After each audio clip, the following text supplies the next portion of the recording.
What's the best advice you can get on how to take down a national tournament? Where does the value lie in the Chicago Bears backfield? And how high is too high for Allen Lazard? Plus, FFPC live event group host Greg Sidoris stops by to answer all your questions about getting the best rate, booking your last-minute rooms at Planet Hollywood in Las Vegas for the FFPC live events, as well as more information on the Sunday viewing party for Week 1. And 2021, KFFSC main event champions Steve Hawley and Justin Cox are going to drop by to share some of their thoughts on how to get set for one of the last few drafting weekends we have this summer, and how they pulled off a big victory in the KFFSC, and how Steve's done it not once, but twice in the main event in Kentucky, and much, much more. We've got a great show for you. Farrell Elliott is here. I'm Eric Balkman. Stick around. Your high-stakes fantasy football hour starts now. And the pressure, I've seen greater men than need lesson.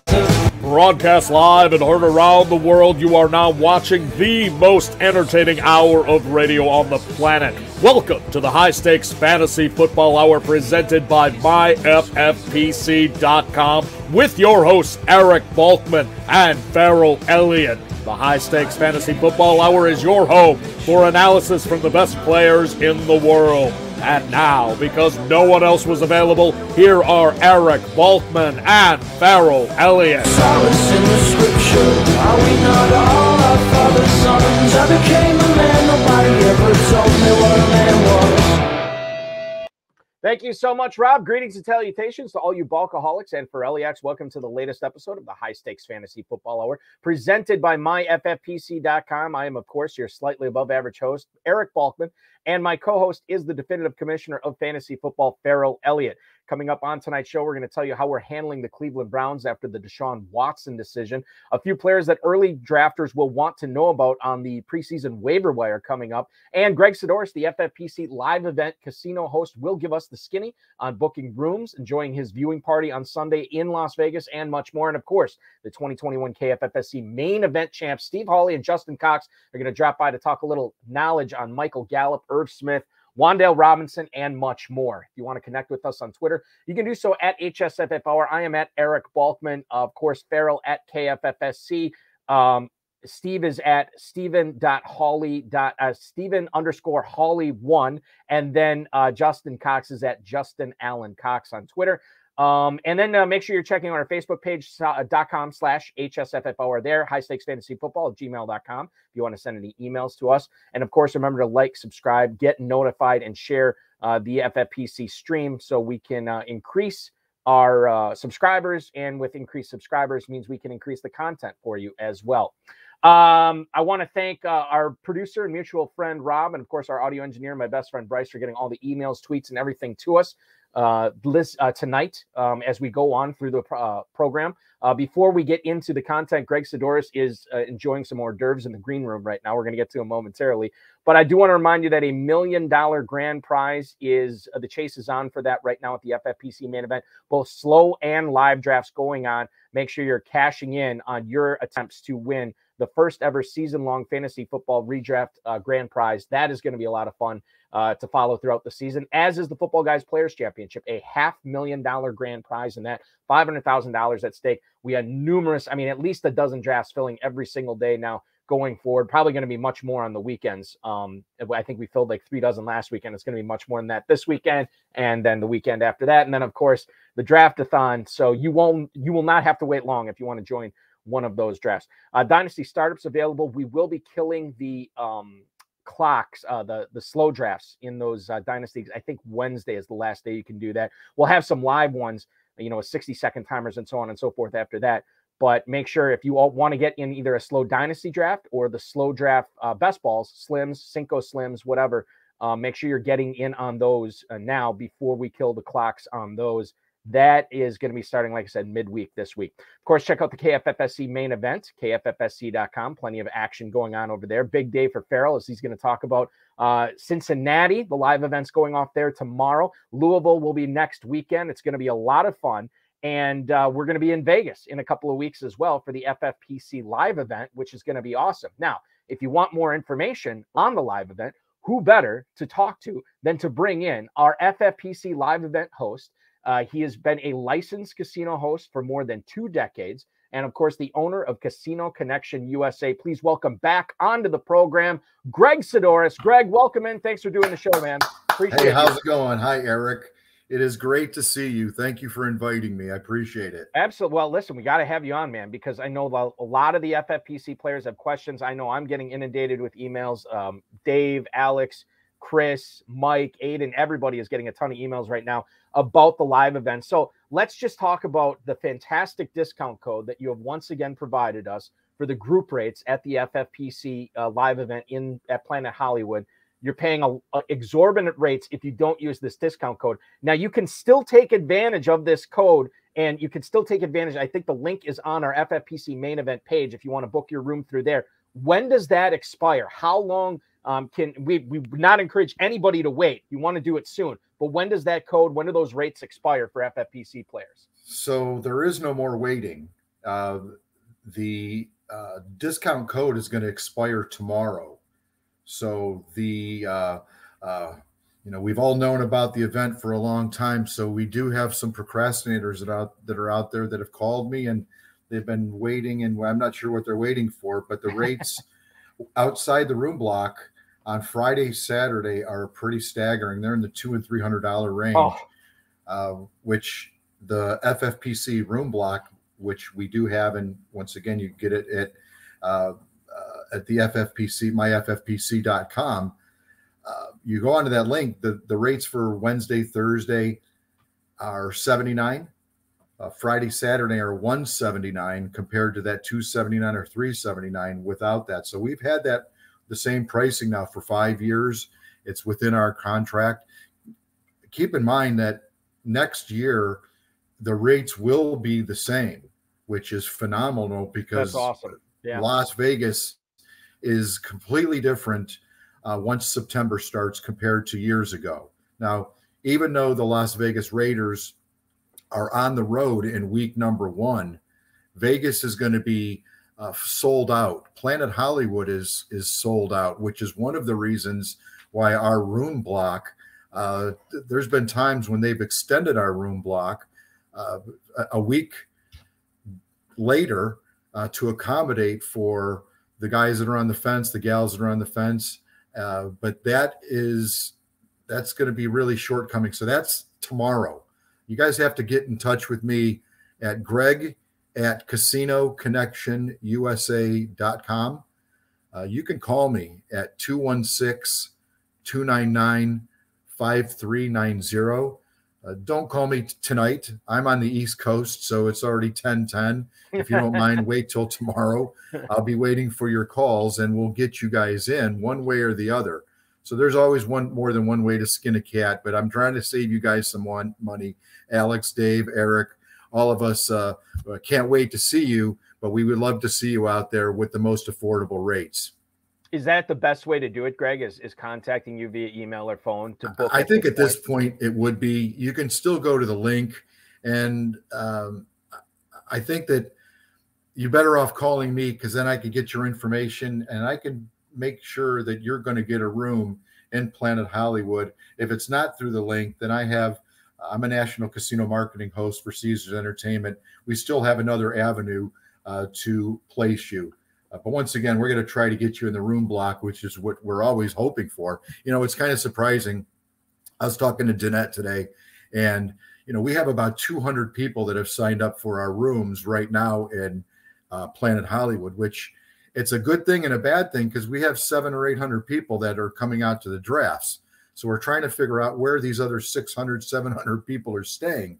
We've got a phenomenal rate for you guys. So I hope that we can, let's keep this together. So when we have to redo our contract again in a couple of years, that Caesars Entertainment sees that we are doing a fantastic job of trying to get everybody under one roof. And that way we're able to get this rate of $79 weekends, $179 in the weekend, 79 in the weekdays, 179 in the weekend. And keep in mind, the resort fee is only $25 for the FFPC guys or gals, compared to the $46 daily. So, you're saving $21 just on resort fees daily. So makes a big difference. And it's a massive savings. Obviously, we want, don't don't spend it on the room when you don't have to. You can spend it on more drafts, or you can spend it on the tables or in the sports book, whatever you want to do. A lot more fun ways to spend your money than paying an extra rate for paying a higher rate for hotel rooms that you simply don't have to, thanks to Greg Sidoris. People ask me all the time, once the drafts are over on Saturday, what do you guys do for a Sunday viewing party? Historically, we haven't had a ton, but the last few years, we've been picking up steam thanks to you and your viewing party on Sunday. It's been a blast the last few years, and it's at a new location this year. Tell the viewers where that's going to be and the best way to make sure that they get a spot at it. Okay, so we're very happy to be in Beer Park.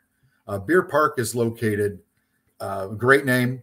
Beer Park is located at the Paris Hotel and Casino, which is right next door to Planet Hollywood. So you can walk there, you can crawl home, whatever works. I wanted to make sure you were close, but we wanted to keep you on property as well, as Beer Park is in the Paris, which is one of our Caesars Entertainment properties. So that was, I always try to keep it close to us. Now, there's 80 tickets that we have for our viewing party, and I have 61 tickets, 62 tickets sold already. So we're within 20 seats that remain.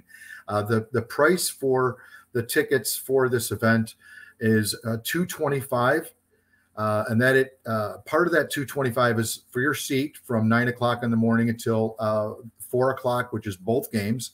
And also you're going to get $175 food and beverage credit, which you can use, order off the menu, whatever it comes out to, you're going to have $175 credit per person.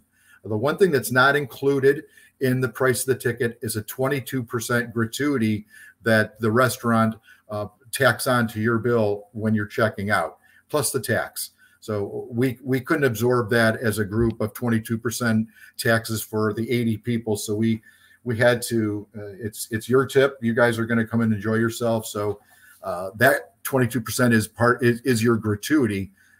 So as you well know, but Beer Park is a fantastic location where there's 87 HD TVs in there, and our party is indoors. So in Vegas on September 11th, it still could be just shy of 100 degrees. Blistering, absolutely. Yeah, blistering. it could still be hot as heck out there, but we're indoors.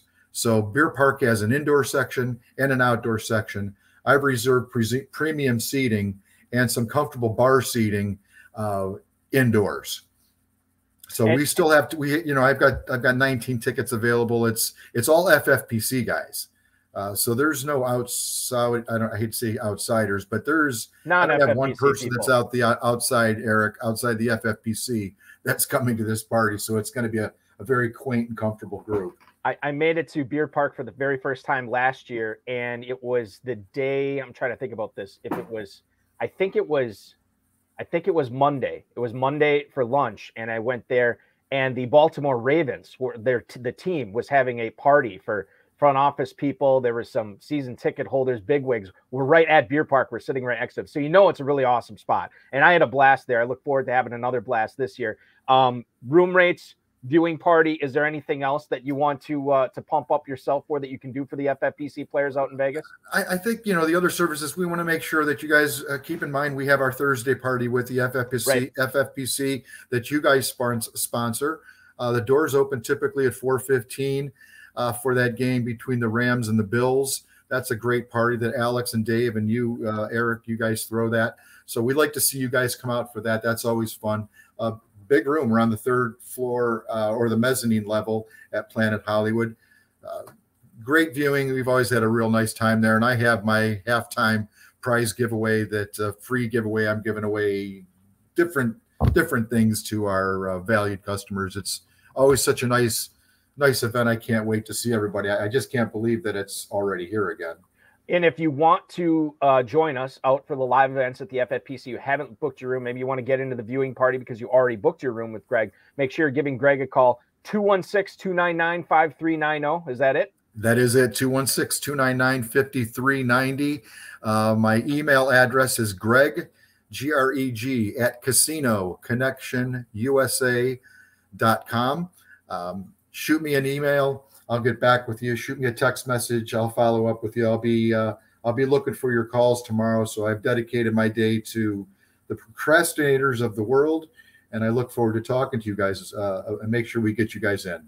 Yeah, absolutely, Greg. We will let you get some shut-eye because I know people will be contacting you tomorrow. We'll make sure, no guarantees, that the phone might not ring tonight. It might, but make sure you're getting in touch with Greg. I posted the email and the phone number here, so make sure that you're getting in touch with Greg. Greg, it's always a pleasure to talk to you, and we will talk with you again in 3 weeks, something like that. It's going to be fun. There's a couple nights during that whole entire week that I really look forward to, and it's just always great to hang out with you guys, and everybody has such a nice time. So I'm looking forward to it. Awesome. Thanks, Greg. Appreciate you hopping on. We'll see you in a little bit. Eric, thanks a lot, and we'll see you guys in a couple weeks. You got it. Greg Sidoris, ladies and gentlemen, the FFPC live event host out in Las Vegas. You can see his email if you need to book your room, if you need to get into the viewing party, Greg at CasinoConnectionUSA.com. And, of course, you can reach him at 216-299-5390. Make sure you hit them up, and we want to see you at Beer Park. We want to see you at the viewing party. We want to have you hanging out at Planet Hollywood with us. It is going to be the place to be. Right now, the place to be is hanging out here on the High Stakes Fantasy Football Hour. Welcome in my co-host right now. It is the incomparable Farrell Elliott. Farrell, welcome in, man. Big day for you tomorrow in Cincinnati, right? Buddy, you know what? It is a big day for us tomorrow, but an even bigger day is Sunday because that's the day of the event in Cincinnati. Sunday. I'm an idiot. Now, big Sunday. No, sir, you are not an idiot. No, you have never considered coming to Cincinnati. Do not talk about our congenial host to co-host as an idiot. He is a wonderful guy. He has an unusual beard, which I have the over-under on as 20 more days. I'm going under. I think under is a safe bet right now. If you're saying 20 days, I would say under is a pretty safe bet on that. Good. So now Cincinnati historically has, I feel like it's been on a Saturday before, but maybe the last couple of years it's been a Sunday, right? No, sir. It has never been on a Saturday. Always been on a Sunday. Release it and must let it go. It is a Sunday activity. It's one day only, one big day, and that is wonderful. All right. And it is good news from Sidoris as well. That's absolutely. For sure. I'm very excited to not only be in Las Vegas one of these years, I'll make it out to Cincinnati for sure. Yes, sir. Because I feel like I'm missing out there big time. You are. Let's welcome in. Let's welcome in. Speaking of, we got one member of Kentucky Royalty on. Let's bring in two more members of Kentucky Royalty. Bring in our next two guests right now. They're not only Kentucky natives, but 2021 KFFSC main event champions. Now, Steve Hawley, this is his second go-around because back in 2007, he won the KFFSC main event with his father. Fast forward 14 years later, he wins it with Justin Cox. You follow Steve on Twitter at Steven_Hawley1. You follow Justin on Twitter at Justin Allen Cox. Please welcome in, ladies and gentlemen, the 2021 Kentucky Fantasy Football State Championship main event winners. It is Steve Hawley and Justin Cox. Welcome in, guys. Thanks for popping aboard. Shirt wear and everything. What a great dude. It was planned. Not even planned. Don't let him lie to you. It wasn't even planned. Love it. Well, guys, and I should mention, Steve, you have already won a six-figure grand prize with RT, so congratulations on that. Thank you. Well. Yeah. Just taking down national competitions left and right. I feel like we're all behind the eight ball if we see you at the table, right? I mean, we definitely need to get the trifecta with the FFPC this year. Like that's what we need to do. That'd be the trifecta for me.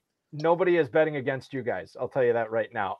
Let's, Steve, I'll pitch this question first to you, and then Justin, I want you to answer as well. When you guys are not winning the Kentucky Fantasy Football State Championship main event, what are you doing for a living? Steve, go ahead, and then Justin, follow up, please. Well, what I like to tell people is I've, for a lot of years, was on the poker felt with playing cards. I've turned that into now trading sports cards, primarily being a sports card breaker the last couple of years, and great decision. Great decision. Profitable. Yeah, absolutely. Absolutely. Yeah. The boom has really helped out for sure. Yeah. Justin, what about you? Well, Steve and I met playing cards. So me, I stuck with it. I still same thing, dealing poker, playing poker. That's pretty much been all I've done for the last 15 years. So Justin, there's probably a crossover. I mean, we've had a lot of poker players come on. I mean, we had Duke Viveros on, which, by the way, happy birthday, Duke Viveros, who was just on this program about a month and a half ago. I mean, I was trying to get him on the program for months, and he was out at the World Series of Poker in Las Vegas. So we had to postpone his appearance till he got back from that. But there's a lot of crossover. Probably helps you out analytically and strategically when you're making decisions in fantasy football. It's comparable to what you're doing at the poker table. Yeah, I'd say so. I mean, there's a lot of things that you can kind of cross, just a lot of thought processes that might overlap. Yeah.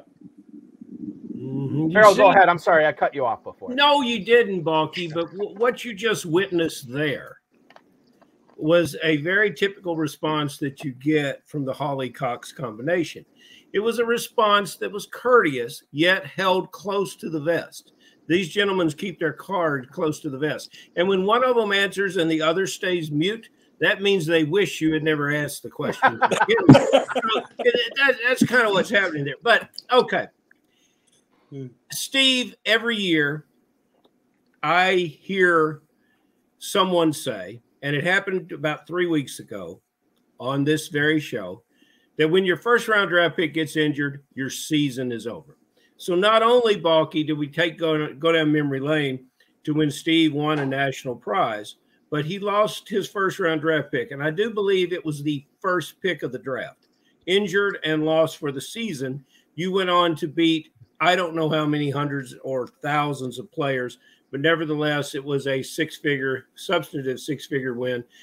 Can you just tell, most of us will never have that experience, and most guys will not even have the luxury of knowing guys like you two that have experienced and can at least live vicariously through you. Tell us a little bit about what that night was about and how it felt and what it meant to you.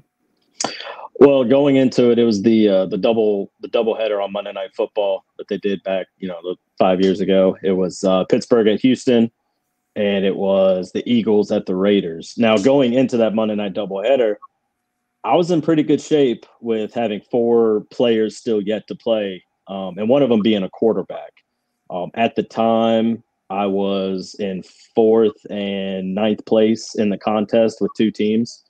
And the team that was in 4th, that was the team that had Big Ben as my quarterback. So, knowing that quarterbacks generally can get you those 20 points, and I was only 9 points behind, honestly, I felt like it was mine to lose. The only person at that time I had to really worry about is, did anybody have Le'Veon Bell? That's what I had to go searching for because, Le'Veon, he was a monster that year. He was pretty much the consensus. Anything could happen with Bell. Yeah. I mean, knowing the PPR production, it could easily happen. Well, luckily, I was very fortunate that the closest person to me at the time, I think, was 27 points behind with only Le'Veon. So there's really you're not going to make that up. I had Big Ben, I had Hopkins, I had Michael Crabtree of the Raiders.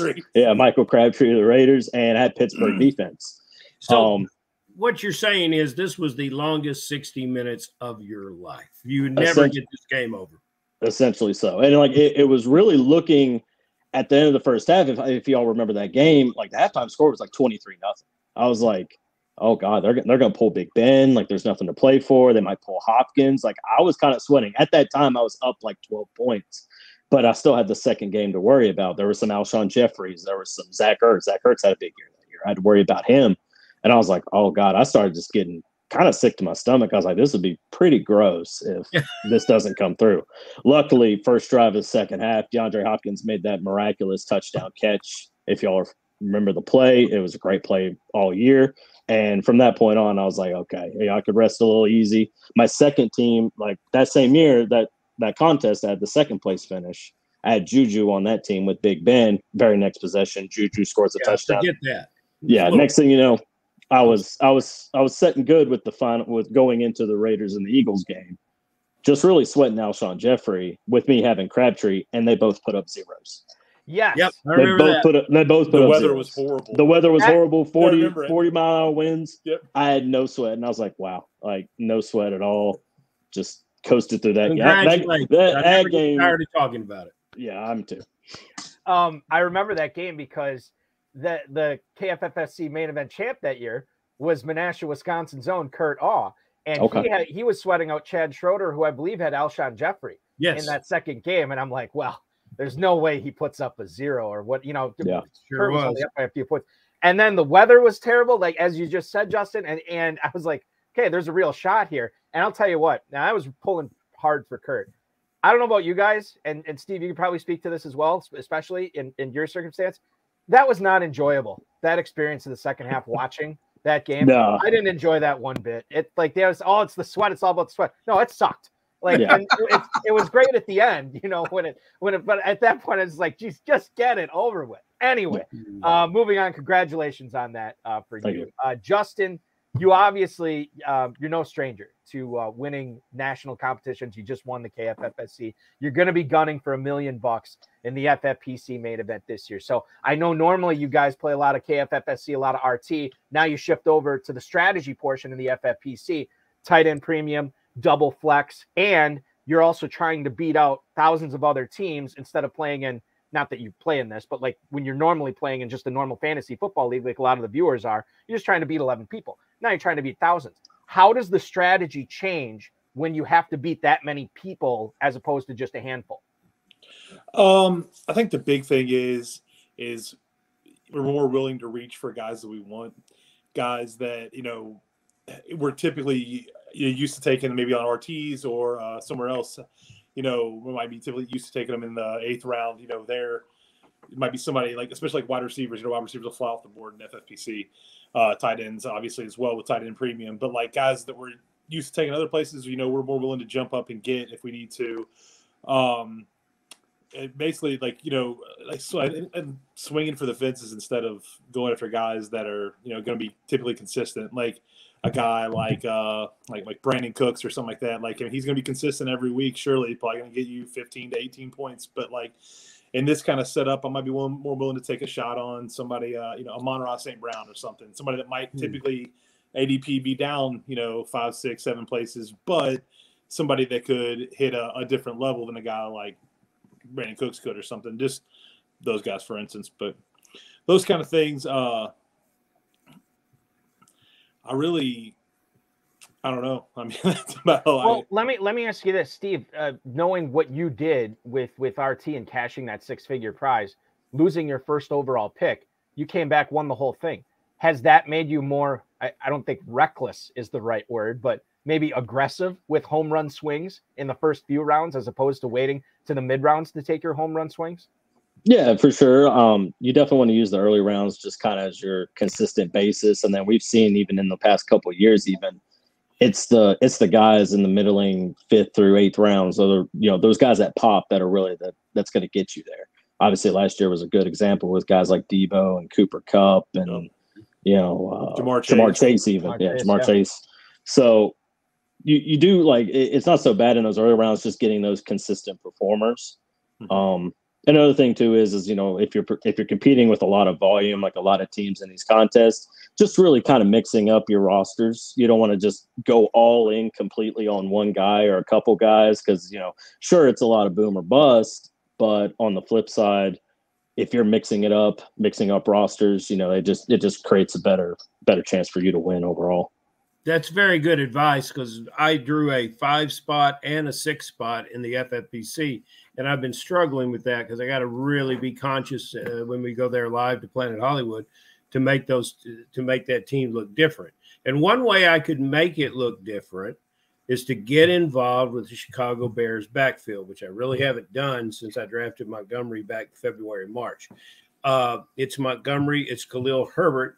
If you guys talk about guys in the 5 through 8 or the proverbial dead zone for running backs, that's where those guys are. However, if you've been paying attention amongst young players, you'll notice a Tristan Ebner, Baylor University product, rookie 6th-round draft pick, who reminds Bears fans a little bit of Cohen. However, he's bigger and just as fast, ran a 4.43 at the combine. Is there a Bears running back you guys would target as one of those later picks that just might pop? For me, just looking at kind of the early ADPs that the FFPC mains have had, to be honest, where David Montgomery's kind of going in that late 5th, early, sometimes even sneaking in the early 6th, I don't mind taking him there, especially if, depending on what Justin and I are going to do with our two teams in the FFPC. I don't think especially if you go wide receiver and tight end heavy, I don't think Montgomery's really a bad RB1 option. There might not be a whole lot of upside, but where he is going currently, I think he can kind of be a solid anchor at RB1. And as well with Khalil Herbert going that 11th, 12th round, we saw last year when Montgomery missed a couple games and Herbert took the full load on. He was a very good player. He's a very good player.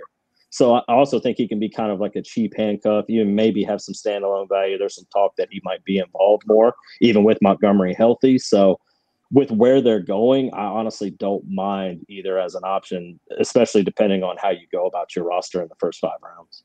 Yeah, and that makes sense. I mean, for sure. I'm putting up the ADP right now. Shout out to Darren Armani, Fantasy Mojo, fantasymojo.com, at Fantasy Mojo on Twitter. But you can see right now that Montgomery is indeed going in that mid-5th round spot. Khalil Herbert's at the 1109 right now, as Steve pointed out. So certainly, if the build is right, the bear could be right as well with Montgomery and Herbert. And I want to move on and talk about another NFC North team, my beloved Green Bay Packers. Allen Lazard never had more than 40 catches in a season, Steve. Can you make a case for drafting him in the late 6th round of the Football Guys Players Championship, of the FFPC main event that you and Justin will be in, ahead of guys like Amari Cooper, Hunter Renfrow, 2 guys he's going in front of right now?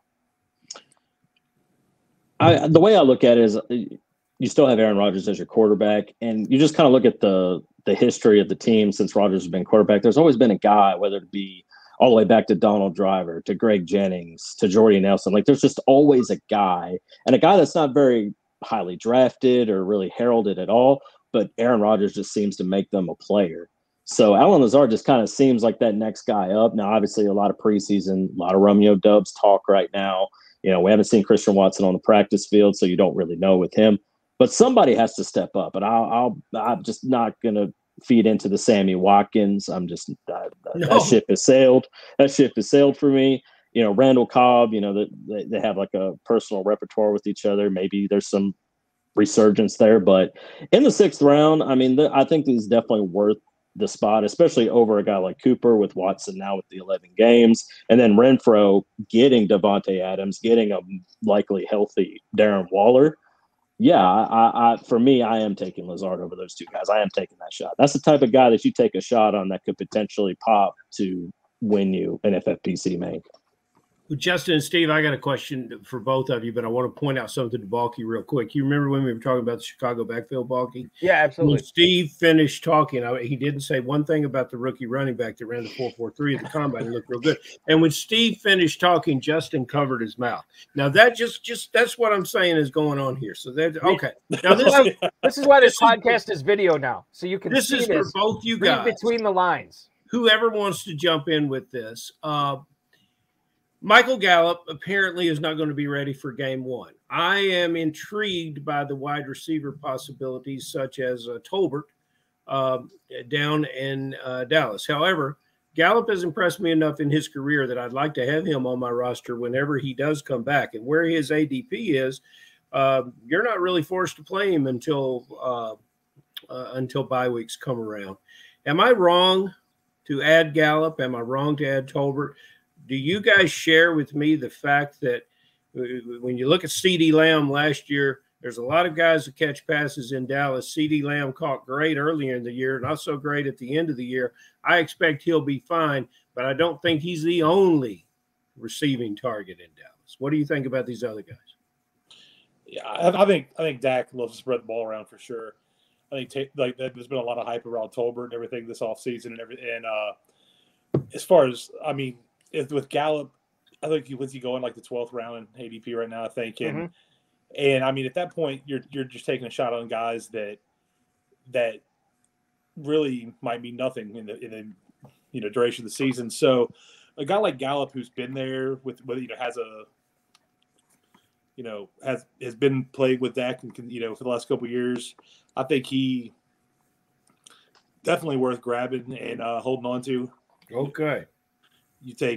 I'll do it. You just got to take a shot that he comes back and is the 2 there. I mean, Tolbert, who knows? So, and the other thing to keep in mind too, like I mean, certainly you want to get to the playoffs and you want to get to the championship round, but those games are much more important than the first few games of the season. And when you're talking about, I'll say it again, I feel like I say it about every week on this show. Good old Baker, the wisdom of Baker boy, Joe Del Zanero. No such thing as a bad pick after the 10th round. Gallup is going in the 12th round, thus he can't be a bad pick. I don't know if that's scientifically proven, but it's the way I've been drafting in the second half of drafts over the last several years. We're talking with the 2021 KFFSC main event champs, Steve Hawley and Justin Cox. Justin, let's talk Bills running backs here. I think at the start of the season, Everybody was pretty hyped about well, hyped is the wrong word, but everybody was on Singletary. Then they drafted James Cook after J.D. McKissick did an about face and went back to Washington after he was supposed to go to Buffalo. Then a lot of people were excited about Cook. Everybody forgetting about Zach Moss. And now Zach Moss has been making plays in training camp. So now it's becoming, I think Joe Biscaglia, who covers the Bills for The Athletic, said it's a muddled mess, like a three-headed muddled mess this year. Given that, I mean, is this a situation you just stay away from entirely, or do you want a piece of that backfield? I definitely don't mind staying away from that backfield entirely. Like if that's your choice, I could get behind it. But I don't mind taking a shot on Singletary or Cook in their ADPs, which I think they both go pretty similarly, late 8th round or something in FFPCs lately. I think in general, if I'm drafting a team and I need a running back right now, like I need somebody that's going to start, week 1, week 2, I have no problem, taking a shot at Singletary out there. I mean, he looked, like last 5 or 6 games of the year last year, he was a monster. The dude was doing everything. So, I mean, I got no problem, drafting him to fire him up out there the first couple of weeks. Now, if I feel a little more secure at running back, I don't mind to take a shot on James Cook over Singletary either, just to, the chance that he could pop. Zach Moss, what Steve say about Sammy Watkins earlier, that ship sailed. I don't believe for a second Zach Moss is going to come there. I mean, they had Matt Breida out there over him last year, so I just don't see that happening. But I think that Singletary or Cook, either one could definitely put up some viable minutes. But yeah, it's definitely something that personally I would prefer to stay away from both of them if at all possible. But there are definitely going to be situations where that's not an option. That's just you just got to take your chance.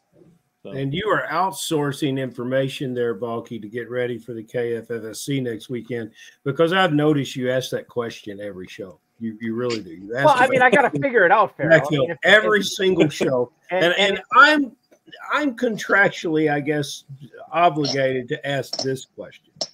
At the FFPC, the tight end receptions garner a score of 1.5 points. And I would say that to be competitive, Irv Smith is going to need them. Not one of my favorite players at the position. Now he's hurt, but he still goes in front of tight ends that I believe have upside drafted after him. Guys, am I just missing the boat here on Irv Smith?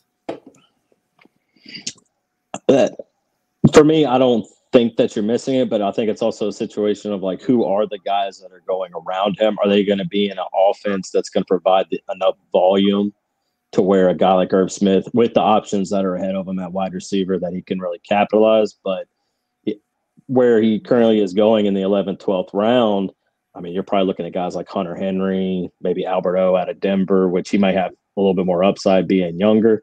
But yeah, I think Irv for like a tight end, he's a very solid tight end too. That does have that youthful upside, and what's supposed to be a much more pass happy offense with Minnesota than in years past under Mike Zimmer. So yeah, I don't think you're wrong, but like I said, it's dependent on who else is there for me. He's definitely not a guy like I'm targeting, but in the right situation in that range with who might be there at the tight end position, if I don't already have a second tight end, then I think he's more than viable for sure. Tight end number 13 right now in Football Guys Players Championship ADP. He's going, I would say, about he's going about a little over a round behind Pat Freiermuth, who's the tight end 12, but he is right next to Albert Okwuepenam, right there at the 11:01, 11:02. And then the next tight end isn't drafted usually on average until the end of the 11th round, and that's Mike Gesicki. Then you get into Hunter Henry, Gerald Everett, Noah Fant, the players like that for sure. Let's get to a couple of emails here for you guys. I'll pitch this first one to, let's go to Steve on this one. It's Dan in Sugarland, Texas. What are some mistakes you see players making during the draft and then managing their fab budgets throughout the season? Congrats on taking down the KFFSC. Dan, thanks for the email. I really appreciate it. Steve, do you ever pay attention when you're sitting in a draft room and you see, what is that guy doing? This makes no sense here. And then you look at the fab reports as they get processed throughout the season, and you're like, I don't understand the rationale for this. What are some of the mistakes that you see drafters making that you just cringe every time you see it. Well, on draft day especially, and it's funny because Justin, we will talk about every other draft, but how somebody who is willing to spend the capital on like Josh Allen at quarterback or Justin Herbert, you're one or two guys off the board, and then it won't be 3 or 4 rounds later they're going after like Dak Prescott or Tom Brady, and you're just really handicapping yourself with a potential. There's a lot of potential guys in that pool in the 7th, 8th round after you've already taken those quarterbacks that you're just missing out on. And then Fab reports. I mean, I've seen it all. I've seen people spending $200 on kickers, on defenses, and it's just not how you go about doing it. And also, but I will say I am also a victim of the preseason hype that a lot of guys are going to have and guys that might be available. Prime example for me personally was Marquez Callaway last year. I spent a lot of preseason fab because there was a lot of preseason fluff with him, and it didn't pan out. Don't overdo it on preseason waiver guys. Really just kind of wait, because if you wait, you can use that money to capitalize on somebody like Hunter Renfrow last season, Cordero Patterson last season, Elijah Mitchell. Instead, there were sometimes blowing the load on a Callaway where I was like, well, I can't really afford to take that chance if this guy really isn't. He could be like a Kevin Ogletree from Dallas a few years ago, who was the 1 week wonder that a lot of people blew money on, and then just nothing. So. Yeah, I got to be honest with you. I looked around at everybody sitting next to me on the Marquez Callaway bandwagon last year, Steve, and I thought I saw you there. So you were not alone in overbidding on Marquez Callaway last year. Justin, let's go to you for this one. I write, hey, Steve and Justin, is Wan'Dale Robinson a good upside pick later on, or are you down on the Giants offense this year? That's Nick in San Diego. Give you the ADP here that I got, the latest ADP I have at Football Guys ADP on Wan'Dale Robinson. Wide receiver 68. He's in the 14th round, right by Isaiah McKenzie, McCole Hardman, Jarvis Landry, KJ Osborne. Is that a spot you'd be willing to take a chance on Wan'Dale Robinson, and just sort of expand it and talk a little bit about what you think the Giants offense is going to be this year under Brian Daboll? Oh yeah, I think like Steve and I have definitely taken quite a few shots on Wan'Dale Robinson in that range, 14, 15, 16th round. I think, honestly, I'm pretty down on the Giants offense as a whole. I just don't believe that Daniel Jones has much, if anything, left. I say left, like he ever had it. I guess, his rookie year he wasn't too bad, but I don't believe in Kenny Golladay. Sterling Shepard plays 2 games a year. They got Daniel Bellinger at tight end now. I just don't believe in any of their weapons is the problem. So I have no shot in taking a chance on Wan'Dale Robinson, because it's one of those situations that's someone's got to catch the ball there. And I think, he's a good, excuse me, he's a Kentucky boy. So, we watched him play in college and stuff. And he's got a wide array of, skills, and so he can do a lot of things. And I think that they can use him all over the field. I think he's got a chance at being, pretty productive and definitely, paying dividends on a 14th round draft pick. I don't necessarily expect all that much because he plays for the Giants, but yeah, I definitely like taking him there though. And Balky, if you're going to get him, you better. You're not going to get any discount here in Kentucky on that. Was my next question. Yeah, and Nick from San Diego is a pretty sharp cat, because Justin, tell him where you're from. Tell him where you live.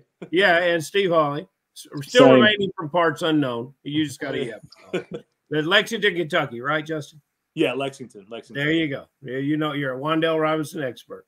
Yeah, do we? What was I going to say, Farrell? Do you recall, or maybe you guys recall, did the Giants trade up to get him in the 2nd round of the draft, or was that the pick? Because I can't remember. I remember I was surprised he went where he went, and then I can't remember if the Giants actually traded up to get him too, which is even more of a reason. If the team's going to soak draft capital in him, then maybe you should soak a little bit more as well. But like Farrell said, you're not getting a discount on him. Not around here in Kentucky. No, sir. I think he went in the 12th round in the draft we did last night. There you go. Yeah. Farrell, I'm plumb out of emails, so we just have one more question for these champs. One more question. How's our time? Hey, we got a little time. This is perfect for me to ask this question. of both of you guys. It's the only reason I do the show where I get to ask this question.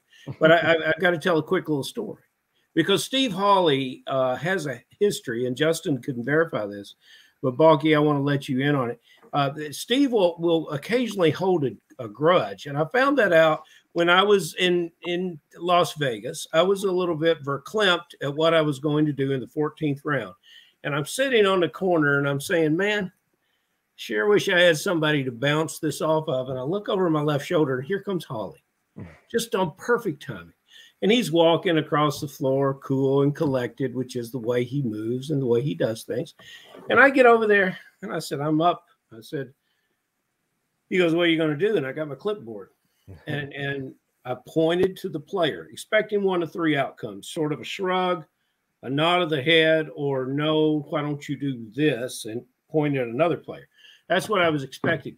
And Hawley, the guy running the draft, says, you're up. And Hawley says, oh, hell no. That's the worst damn guy ever. You can't take that player. Are you out of your mind? What are you thinking about? It's like all the other drafters looked at me and said, well, Farrell's drafting O.J. Simpson or something. What the hell? And do you remember who the player was, Steve? Unfortunately, I do not. But based on your reaction, that's the reaction I would have if you were pointing at Kyle Rudolph. Yeah, no, it was Devante Parker. And I believe Steve had taken Parker. I believe Steve had taken Parker the year before and was still holding a terrible grudge. And I don't remember. I think I pivoted and took a kicker. But okay, so that's ancient history. But so in this year, I want to know from both of you. Justin, you go first, because I don't want Steve stealing any thunder. I want to know who you love and who you hate, who you will draft, who you're trying to target, and who you won't draft at all. And Steve Hawley, we know you're not drafting Parker. We'll need 2 answers from you. Justin, you go first. All right. Well, I like looking at kind of like skimming through some of the ADPs from FFPC. I was, trying to tailor it to this specifically. I saw, like you got like Darren Waller's going kind of towards the end of the 3rd round. And at that point, like even tight end premium, I'm pretty well out on him. Like I would much rather take the leap around earlier and take Kyle Pitts, or take George Kittle instead of Darren Waller, or wait around and take Dalton Schultz. Like with Devontae Adams coming to town in Oakland, Las Vegas, wherever they are now. I just think that, and the emergence of Hunter Renfrow too. I mean, I just don't know if there's enough targets to go around for Waller to ever replicate what he's done in the past, and not to mention the fact that he's been out the last month or something like that with I think it's an ankle injury or knee injury. I can't remember for sure. Coming off, he missed time with an injury last year. Yeah, he missed time with injury last year. I mean, but just with all those factors combined, I love Darren Waller the person. I just can't get behind taking him this year. He's just one of those guys I kind of glance over when I'm looking at in drafts in general, and I just never find the time to take him, as he always goes way before I would even consider it. As far as guys I love? Oh, go ahead. No, who do you love? Go ahead. First, guys, I love AJ Dillon. I'm in love with AJ Dillon. Like Steve and I, we fooled around with a lot of different builds on teams this year and everything. Like as far as wide receiver heavy, like I guess say like 0 RB or whatever you call it. But especially in a league like FFPC where you're those receivers are going to fly. We try to load up on those receivers. I love to get a guy like AJ Dillon. 6th round, late 5th, early 6th round. I just think he's in a great position in Green Bay this year, with, like we talked about earlier, with them not really having any receivers that you're in love with, other than maybe Allen Lazard. I think they're gonna rely on the running backs a lot between him and Aaron Jones. And Aaron Jones doesn't have the greatest bill of health. And if he goes down, AJ Dillon's a league winner. Like, he's a guy that steps right in, immediate, RB1. And I think for his draft price and what he can do, even with Aaron Jones, I'm all in on AJ Dillon. So, Steve, what about you? For me, starting with the player that, and I think Justin and I probably agree a little bit on this, but a guy that we're just not taking off, especially with the ADP or where he's currently going in the early FFPC mains, is Devante Smith. Love the player. Love Devante Smith as the player. I'm just not sure the passing volume will be there with Jalen Hurts at quarterback. And then you also add on top of A.J. Brown coming to town, getting the big payday. Jalen Hurts and A.J. Brown seem to have a bit of a a connection thing. And now Devante Smith missing time with the groin. The 7th round ADP for me, I just don't see it. Like, I just don't see a guy like, we're trying to find a guy in that range that could be this year's Debo, that could be this year's Cooper Kupp, Jamar Chase. And it's Devante for me I just don't see him being that guy. Not to mention also Dallas Goedert, very, very skilled tight end as well. And speaking of tight ends, a player that I absolutely love that name was mentioned when we talked about Irv Smith. I love where Pat Freiermuth's going in the 10th round. I think, to catch, he caught 60 balls last year, not for a lot of yardage, but when you're talking about FFPC with that 1.5, where he's going in the mid 10th round, almost 11th round, you're talking about a rookie. The rookie tight ends generally don't produce first year, and he comes out and catches 60 balls on only about 85 targets. You could see Kenny Pickett come in at some point. I know the old saying goes, rookie quarterbacks like to go to the tight end, but I think at that ADP range, I think it's a phenomenal value personally, especially when you look at guys like TJ Hawkinson. Like TJ Hawkinson going about 5th round. He's never really shown us much to garner that type of draft capital. I'd much rather just 5 rounds later take a guy in Pat Freiermuth. I just don't see much of a difference between the two of them. So that's a guy looking at ADP. I'm all in on Freiermuth in the 10th. Guys, we are all in on your fantasy football success. I mean, the RT Sports Championship that you had in TFC, Steve, 5 years ago, you're winning the main event with your father back in 2007, and now you and Justin becoming champs of the Kentucky Fantasy Football State Championship main event last year, coming back to Louisville to defend the belt this year. Congratulations on all your success. Good luck in all your leagues this year. We will continue to follow you on Twitter at Steven_Hawley1 and of course at Justin Allen Cox. Gentlemen, it has been a pleasure. Thank you so much for carving out a little time on your Friday night preseason football watching night or drafting night, whatever you'd normally do. And if you weren't on this show, we really appreciate it. And we will see you coming up shortly at the Kentucky main event. Yes, sir. Thank you, Eric. Thank you for having us very much. Thanks, guys. See you, Cincy, guys. Appreciate it. See you Sunday, Farrell. You got it. There you go. So not only are they going to be defending the belt in Kentucky, Farrell, but they're going to Cincinnati. A few more bites at the apple to make sure they keep that trophy in their trophy case. Yeah, and the fellas have been in Cincinnati since year one of Cincinnati. They've always been in Cincinnati for the draft. And you notice what they said. Who do you not like? They didn't give you fading veterans. Right. They gave you real guys that take some decision to come out and say, well, I'm not high on Waller. And they gave good reasons why. Mm-hmm. And they gave good reasons on Smith. And those are two players that are well respected in the league. So that's how they go about putting their draft board together. And it's impressive. Yeah, very impressive. No question. You can tell why these guys are champions for sure. Let's get to some emails here tonight, Farrell. Before we sign off, let's go to Mike in Springfield, Illinois. How are you guys adjusting Browns in your rankings now that we know Deshaun Watson is going to be out until week 13? Thanks, fellas. That's Mike in Springfield, Illinois. Lot to unpack here because we know Jacoby Brissett is going to be quarterbacking the Cleveland Browns through week 12. Deshaun Watson is not going to come back to week 13 when he faces his old team. It's hard for me to fade Amari Cooper at the point he's going in drafts right now. It's pretty late, and it might be as late as it's been all season. When you look at him going at the 702 wide receiver 35, I mean, he's like a low-end number 3 receiver. I can get on board with that with Jacoby Brissett throwing him the ball. Outside of that, not really all that in love with David Njoku. I could be wrong on that. I think Nick Chubb is fine, but I've never usually drafted him because he doesn't catch passes, and I love my pass-catching running backs. I don't think that Brissett makes him a better pass catcher at this point. Kareem Hunt I'm still fine with. But I guess the moral of the story is, yeah, I'm dinging everybody a little bit, but maybe not as significantly as some people out there are. I think you can steal Peoples-Jones. I think Njoku. Yeah, that's a good one for sure.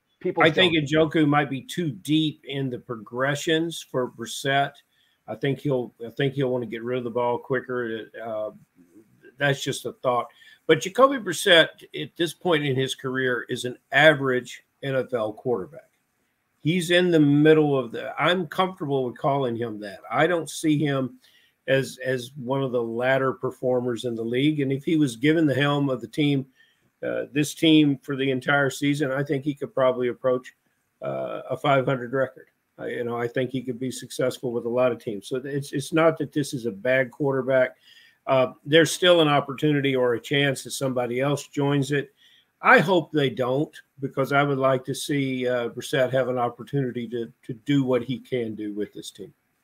Farrell, let's just do one more email here because we're coming up against it. And this is from Joe in Philadelphia. Dear Farrell and Balky, I drafted early, and looking back on those teams, I can see some easy drops for the first waiver wire of the football guys season. That said, who are some guys I should be looking at adding to replace them?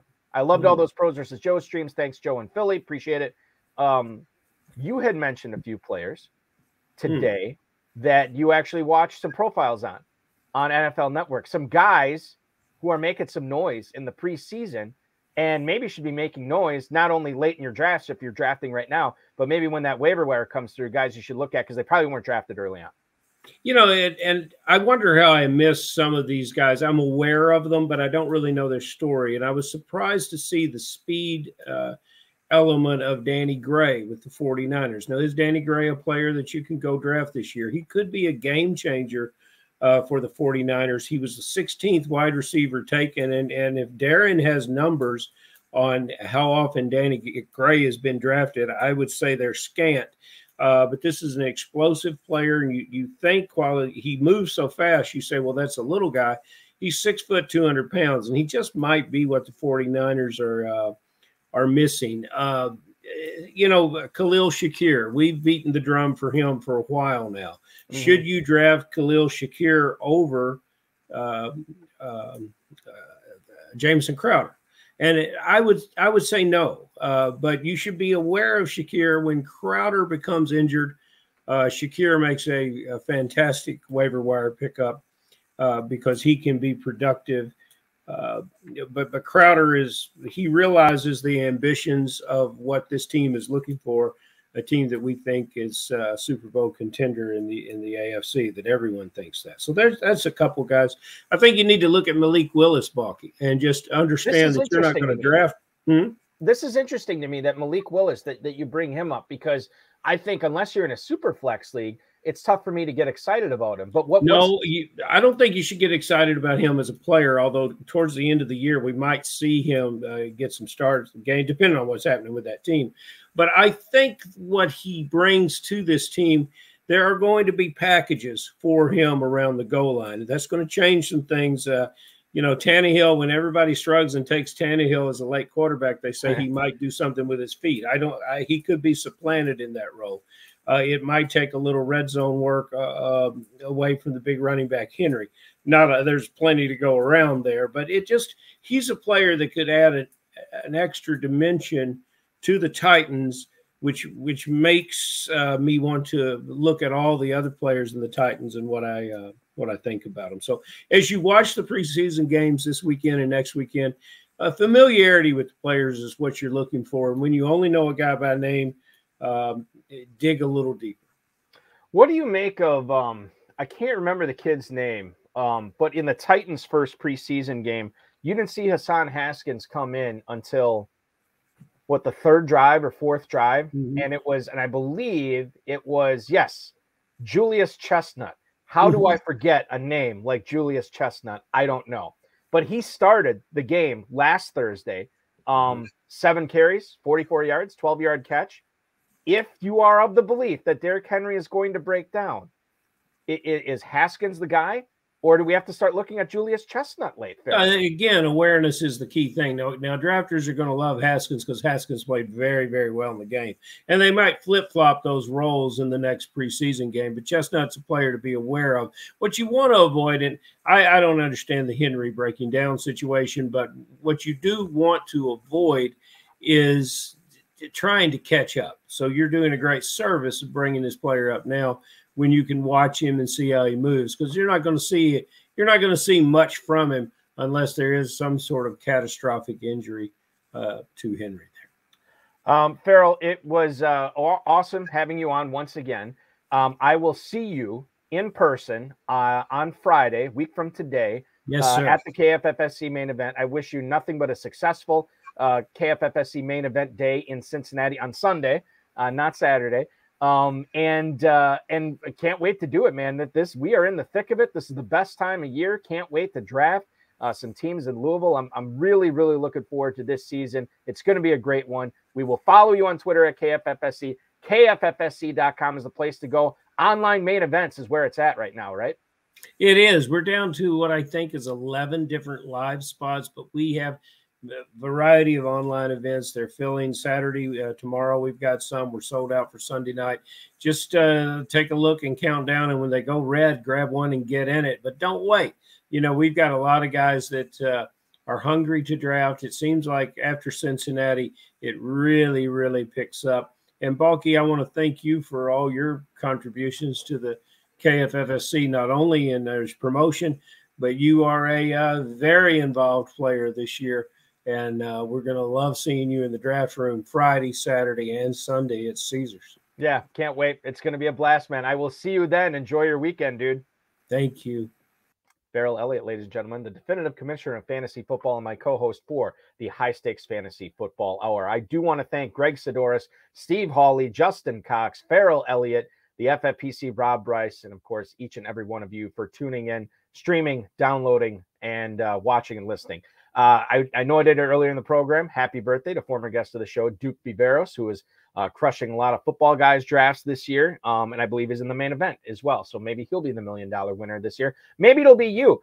Maybe you should check out not only KFFSC.com, jump in those main events, but also the FFPC main event and the Football Guys Players Championship drafts filling up in both of those every single day. Main event live drafts in addition to the slow drafts that we have are off and running. The FFPC Best Ball Tournament, the Superflex Best Ball Tournament 2, and of course the Terminator all have live drafts, live elements going on right now. So register for those at myffpc.com. Register for those Dynasty startups when you can, because they are going to go away. The slow drafts will, the middle part of this upcoming week. So make sure you're registering for those, and check out all the closed 12-team leagues we have. The varsity format, Terminator, Best Ball Classic, Superflex, whatever you'd like, we have a league for you at myffpc.com. And maybe make sure you are checking out the Kentucky Fantasy Football State Championship at kffsc.com. We are back next Friday, as I stated, at a special 7/6 Central Time. We'll be broadcasting live at the 20th annual KFFSC live events at Caesars, Southern Indiana. That is going to be a blast. Can't wait for that. A cavalcade of guests, none of which are booked yet. I'm still working on that. So we'll book some guests, maybe live at Caesars, and maybe some online as well that are going to be drafting in Kentucky that weekend. So that is when we'll be returning 7/6 Central next week. Remember to like, subscribe, comment, share, and get notified of this podcast so we can increase the content. I believe nothing's booked yet, but I believe we will have live main event draft coverage this coming Wednesday. Not sure the time yet, but Wednesday evening, I think we'll be back on here, myself and Dave Terpoli, watching a live FFPC main event. So that'll be very cool. Follow us on Twitter, Facebook, FFPC email newsletter. I'll have that as well as we have more information on that. With that, ladies and gentlemen, thanks again for watching. Your weekend officially starts now.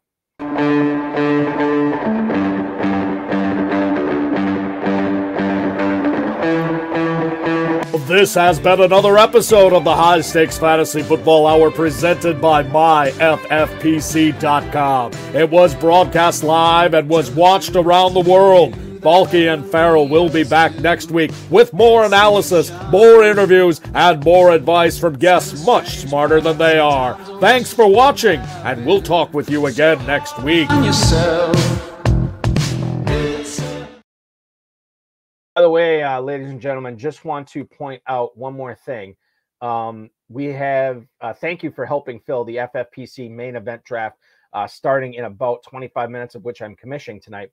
If you are looking for some drafting action yet tonight, there are 7 open spots in the Football Guys Players Championship Midnight Draft that goes off in 50 minutes. That's 50 minutes. I'm pretty sure it's going to fill. So if you want to get in that before it's full, make sure you're registering myffpc.com. And oh, by the way, I'm commissioning that one as well. Thanks so much, everybody. We really appreciate you watching, and we will see you in Louisville next week.